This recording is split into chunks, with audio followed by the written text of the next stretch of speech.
online, on the go. Fox Toledo News at 10 starts right now. Good evening, I'm Laura Emerson. This is a live look through our Fox Toledo Skycam. As you can see, things have quieted down. Doug Moats has been tracking storms and tornado warnings all night long. He's in the weather lab with your first forecast.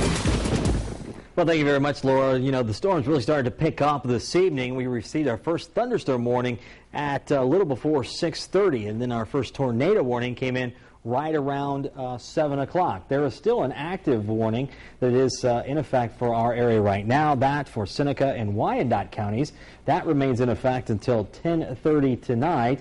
This particular area of thunderstorms is still producing some gusty winds and minor hail.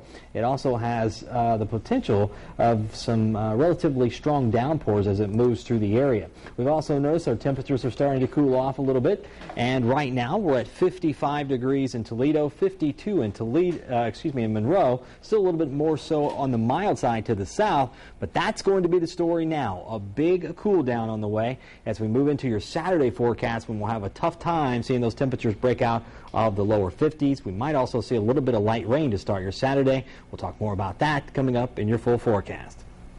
Well, now that you know what to expect tonight, let's check out the damage from what blew through earlier. Our Barrett Andrews was in southwestern Wood County. He's here now live. Barrett, what did you see?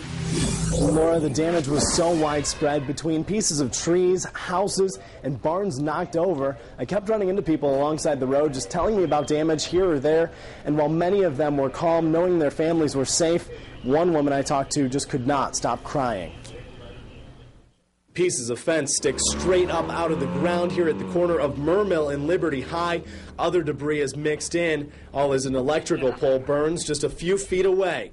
People who live in this apartment building have no doubt a tornado touched down right here, and they're still shaken by it. I started hearing a lot of clinking. I looked out the window, and it started to rain, and then I saw a funnel drop down and hit all of the area around us, and then into the field.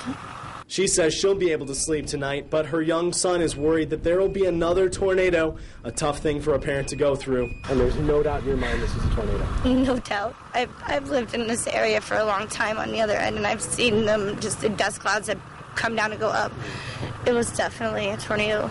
Further east on Mermill Road, the path of destruction continues. More than half a dozen big trees knocked down, some uprooted, others split in half. The wind even picked up a boat from one yard and threw it into another. Now, of course, the National Weather Service teams will have to look at the damage themselves and decide if a tornado actually caused the mess. All along the chase today, I was snapping photos, including a picture of where that possible tornado was. As the neighbors say, it was on the ground. As soon as we can get those pictures uploaded to foxtoledo.com, you can take a look and decide for yourself. For now, we're live in the newsroom. Barrett Andrews, Fox Toledo News. Some wild video. Thank you, Barrett. Elsewhere in Wood County, several barns and power lines were damaged by high winds, especially here in the area of 5 Point, Reitz Road, and Dunbridge Road. Over on Hull Prairie Road near King, nearly a dozen power poles were snapped completely off.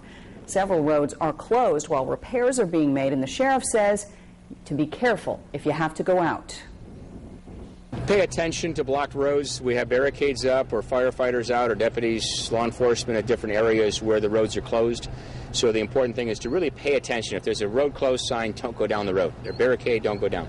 And pay attention, there may be other power lines we don't know of that are down, so you really want to be aware of your surroundings when you're driving around.